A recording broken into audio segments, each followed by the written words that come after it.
Prezado amigo leitor ou prezada amiga leitora. A introdução dos vídeos da cela 10 são todas iguais. Portanto, caso já tenha assistido, pule 3 minutos e 20 segundos. Boa leitura e ou boa audição.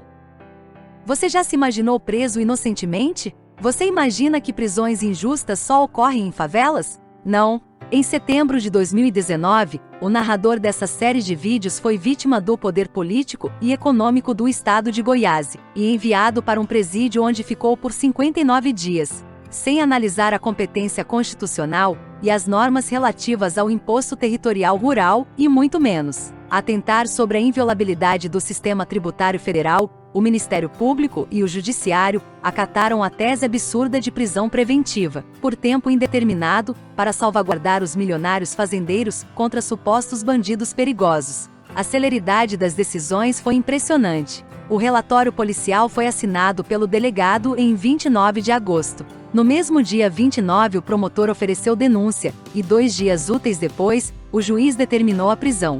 O governo estadual mobilizou mais de 20 agentes de, pelo menos 3 forças policiais, para prender 2 velhos fiscais, como se fossem hackers poderosos ou chefes de uma perigosa organização criminosa que extorquia fazendeiros e dilapidava os cofres municipais. O delegado de polícia responsável pela operação e o advogado da organização sindical que pediu a prisão deram entrevista em rádio e TV comemorando o feito como heróis. Apesar da distância de 200 quilômetros, a TV Anhanguera, afiliada da Globo, desde as 7 horas, acompanhou espetacularmente a operação. Tudo isso por causa de uma rixa política entre o governador e o prefeito. O maior objetivo político era pegar o prefeito. As pressões psicológicas nos interrogatórios, por uma delação premiada, contra o mesmo foram cruéis. Também, devido ao poderio econômico e político dos milionários fazendeiros que se articularam para livrarem-se das altas multas aplicadas pela Receita Federal por sonegação do ITR, cuja cobrança por lei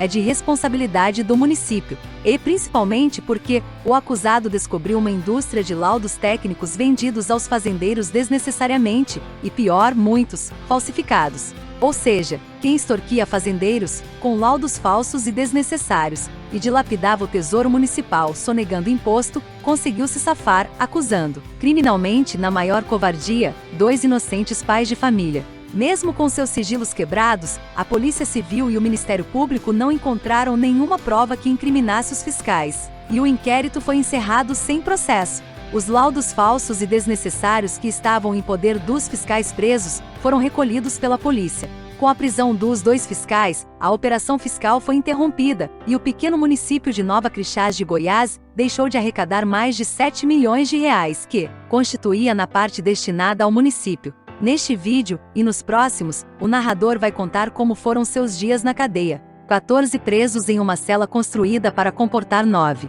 Onde cada dia que nascia iniciava-se uma nova vida, como vivem os animais pedrados da savana africana. O bilhete que recebera do amigo, dizendo que a Polícia Civil e o Ministério Público não encontraram nada nos desabonando, e teriam encaminhado o inquérito para o juiz, me abalou substancialmente.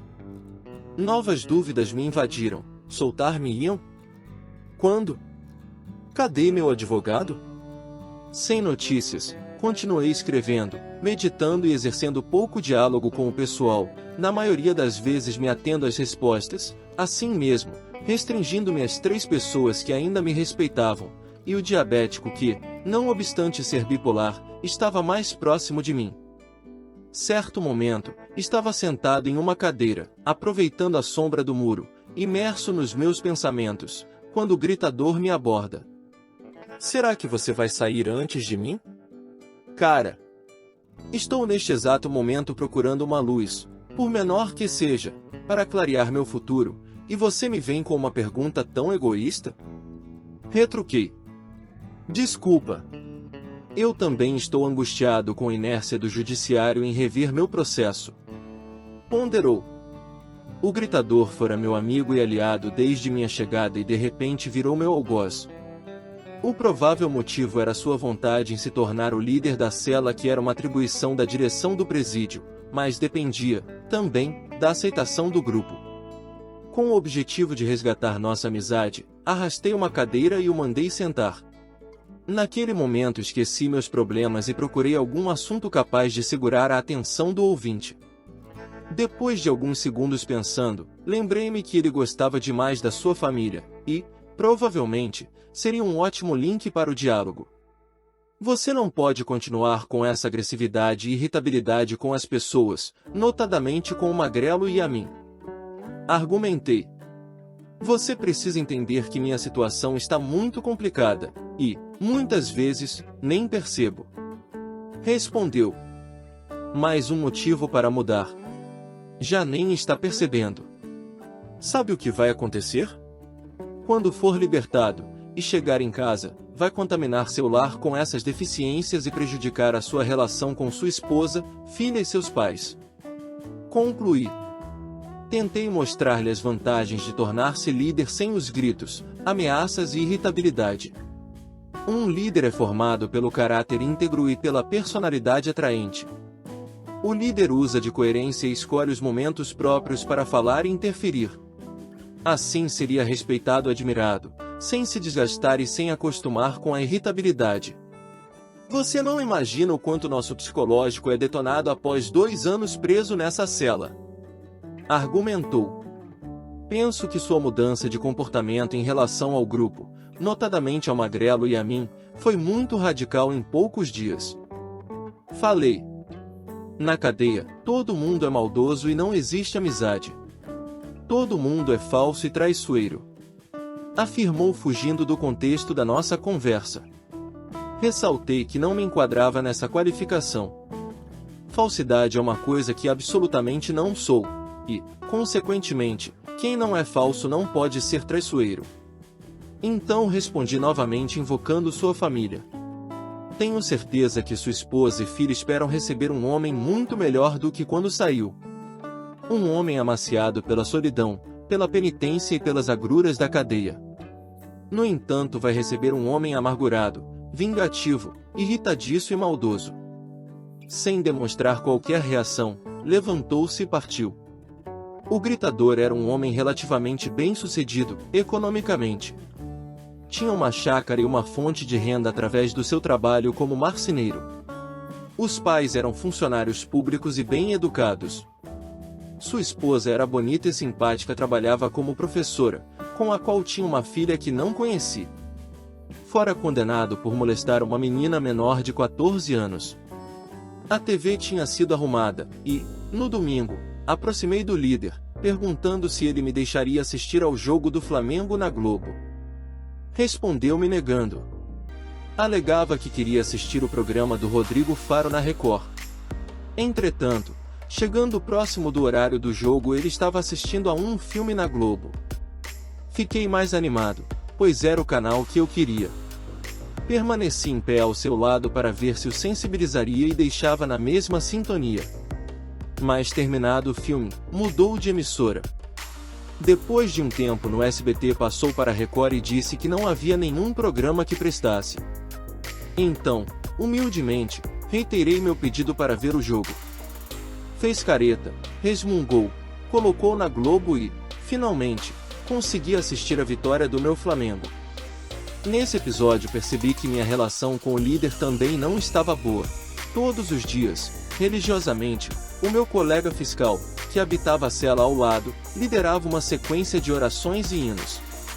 Aparentemente, pelas vozes, quase todos participavam do culto. Talvez, por isso, nunca ouvíamos xingamento vindo de lá. Na nossa unidade, apenas 2 dos nossos liam a Bíblia diariamente na hora de dormir, assim mesmo, silenciosamente. Um era o magrelo, meu parceiro, e o outro meu companheiro de cama que me odiava. Acho um absurdo uma pessoa religiosa ter ódio no coração e praticar injustiça. Os demais somente oravam quando os pastores nos visitavam. Razão pela qual éramos uma fonte contínua de brigas, xingamentos e apologia ao capeta. O diabético era um dos mais exaltados para blasfemar. Já escrevi sobre o mesmo no capítulo anterior, mas o indivíduo merece diversas abordagens. Vangloriava de já ter passado 17 vezes pela cadeia, e, pela coerência das narrativas, não tive dúvida que dizia a verdade. O cara falava um português que mais parecia um dialeto. Para se referenciar a porco dizia poico. Cemitério virava sumitério. Educado transformava-se em inducado. Adorava xingar desgraça. Como seu raciocínio era lento e seu vocabulário muito pobre, o xingamento era usado como tempo para formatar o raciocínio e resgatar a memória. Conforme já narrei, se dizia injustiçado. Contava que uma mulher deu uma facada na outra e as duas o acusaram de tentativa de homicídio. Pegou 4 anos de prisão e já cumprira 2. Ao acordar, quase todos os dias, a primeira palavra que saía da sua boca era desgraça. Dizia que sua vida era desgraçada, que o demônio estava dentro de si e quando saísse queria que o capeta lhe ajudasse a matar aquela desgraçada. Afirmava que desejava apenas 5 minutos de liberdade. Nesse lapso de tempo iria beber 2 litros de pinga, matar a desgraçada e fugir para o mato.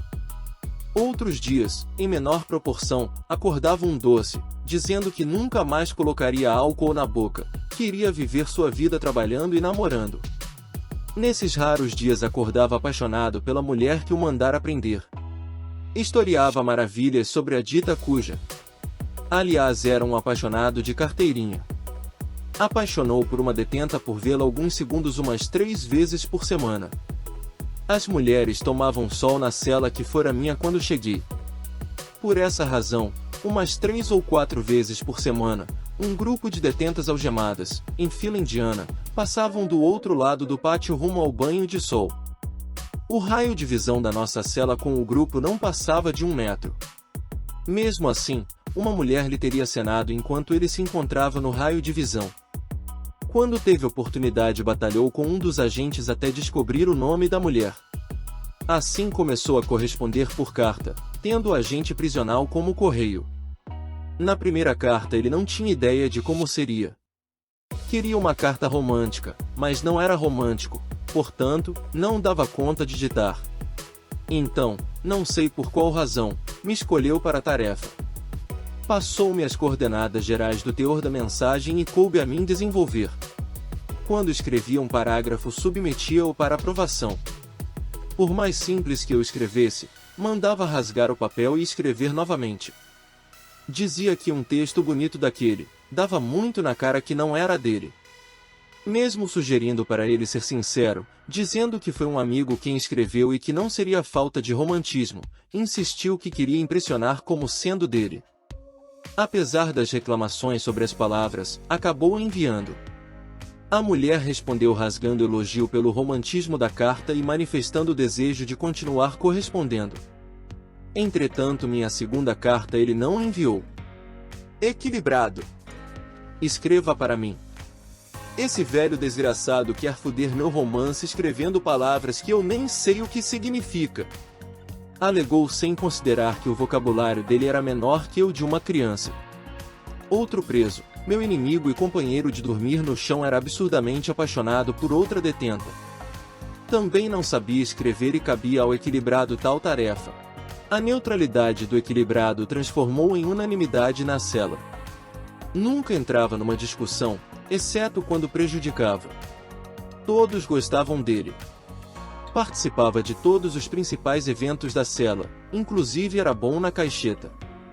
Apenas seu crime é que foi incompatível com sua personalidade.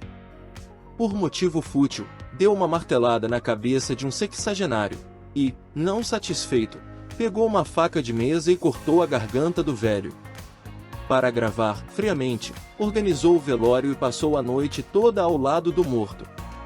O hiperativo, o jovem que quando cheguei me ameaçara de estupro, era outro que usava desgraça em cada 5 palavras proferidas. Um jovem de 24 anos que curte cadeia desde os 18, com diversas passagens. Encontrava-se preso por vontade e decisão do pai, que, cansado de tantos problemas como furtos, roubos e droga, entregou-o para a polícia.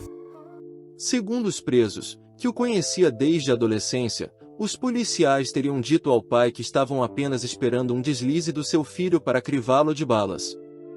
Razão pela qual o pai o entregou. Esse jovem não regulava bem da cabeça. Apesar dos seus 24 anos, sua idade mental era de uma criança. Não conseguia formular um raciocínio lógico para estabelecer uma conversação. Por isso, em cada 5 manifestações verbais que proferia, uma continha a palavra desgraça e ou a expressão vai tomar no cu.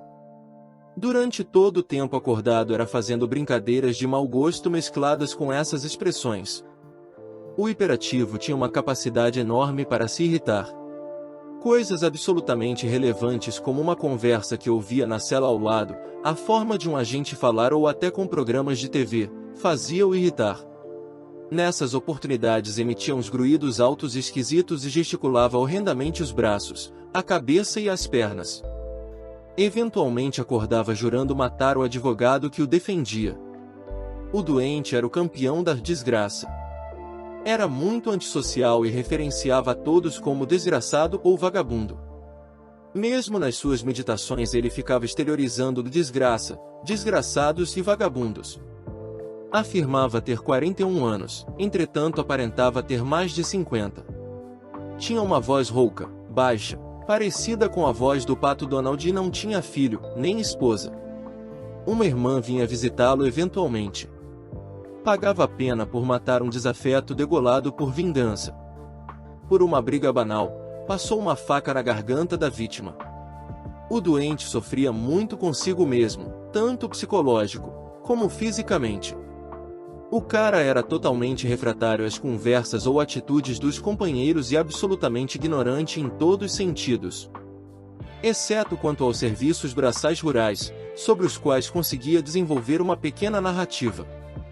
Possuía alguns furúnculos em uma nádega que o fazia sofrer horrores. Não conseguia ficar muito tempo sentado na cadeira, razão pela qual, o maior tempo era sentado ou deitado na sua cama. Esses ferimentos o incomodavam há mais de 15 anos. Agora, na cadeia, as lesões aumentaram e já iniciavam na outra nádega. As dores eram meio cíclicas, mas quando atacavam ele sofria demais. Segundo contavam, certa vez o médico se propôs a fazer uma cirurgia, porém, ao saber sobre a quantidade de cigarros que ele fumava por dia, condicionou a cirurgia para quando parasse de fumar. Como nunca quis parar com o vício, continuava com o problema. Vendo-o sofrer a ponto de transpirar pela dor, os colegas convenceram-no a fazer uma consulta médica. Após sua concordância, os companheiros persuadiram os agentes prisionais para levá-lo ao hospital com certa urgência. Foi consultado. Entretanto, o médico não fez nada para tirar o pus que já estava empedrado. Trouxe apenas uma caixa de anti-inflamatório. Terminados os medicamentos, a dor voltou forte, e levaram-no ao médico novamente. Outra vez voltou sem que alguém mexesse nas feridas. Resolutos, os colegas empreenderam as providências que o médico não tomou. Pegaram-no, levaram para o banheiro, um dos locais mais insalubres que um ser humano pode viver, e decidiram arrancar o pus. Sobre o banheiro já o descrevi com detalhes em capítulo anterior. Entretanto, para dar maior dimensão do risco de infecção que o doente corria, imagine 14 homens usando um sanitário que só tinha água de 12 em 12 horas. Não havia papel higiênico e a higiene anal era feita com a água do chuveiro ou alguns litros de água jogado na bunda. Em ambos os casos, a água decorrente da higiene respingava para todo lado, não obstante a faxina matinal diária. Voltando para o caso do furúnculo. Com a sua concordância, 3 colegas tomaram conta da sua imobilização e outros 2 responsabilizaram pela ferida. Depois de alguns minutos de indecisão e preparo, deram-lhe um pano para morder, escolheram um cortador de unha apropriado e deram uns 2 piques em cada furúnculo pedrado, e o pus voou longe, sujando o ajudante cirúrgico. O segundo ajudante usou toda a sua força para espremer e arrancar muito matéria podre.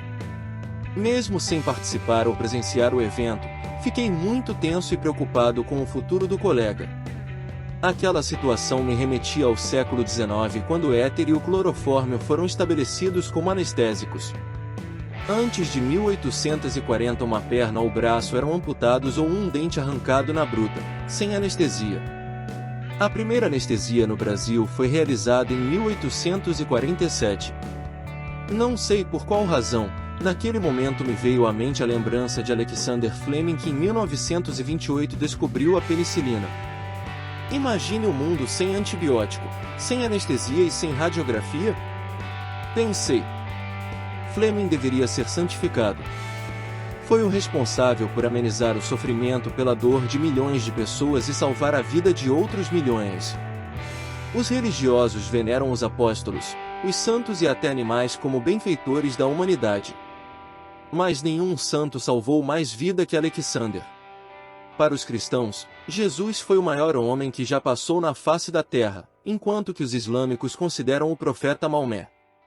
Sem dúvida, ambos mudaram a vida de bilhões de pessoas e curaram muitos enfermos.